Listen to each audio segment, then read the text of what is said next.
جناب بھارتی وزیر داخلہ راج ناتھ نے لکھنؤ میں جلسے سے خطاب کرتے ہوئے کہا ہے کہ بھارت نہ صرف اپنی سرزمین بلکہ دوسرے ملک میں بھی گھس کر دشمن کے خلاف کارروائی کر سکتا ہے۔ چند ماہ قبل پاکستان نے بھارت کے 17 فوجیوں کو ہلاک کیا تھا۔ وزیر اعظم نریندر مودی نے اس سنگین مسئلے پر تمام اعلیٰ حکام سے مشاورت کی، جس کے بعد بھارتی فوج نے پاکستان میں داخل ہو کر وہاں عسکریت پسندوں کے خلاف کارروائی کی۔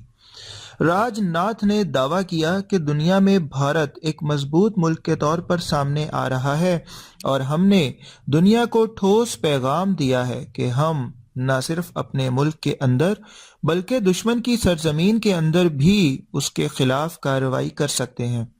بھارت تو پاکستان سے دوستانہ تعلقات چاہتا ہے، لیکن پاکستان ہمارے ساتھ خوشگوار مراسم قائم کرنا نہیں چاہتا۔ واضح رہے کہ بھارت کی جانب سے مسلسل لائن آف کنٹرول اور ورکنگ باؤنڈری پر سیز فائر معاہدے کی خلاف ورزی کی جا رہی ہے، جبکہ کئی ماہ سے جاری بھارتی فوج کی بلا اشتعال فائرنگ اور گولہ باری کے نتیجے میں متعدد پاکستانی شہری اور پاک فوج کے جوان شہید اور زخمی ہو چکے ہیں۔ دیکھتے ہیں جناب اونٹ کس کروٹ بیٹھے گا۔ ہمارے ساتھ رہیے گا، اسی طرح سے مزید نیوز اور اپڈیٹس لے کر حاضر ہوتے رہیں گے۔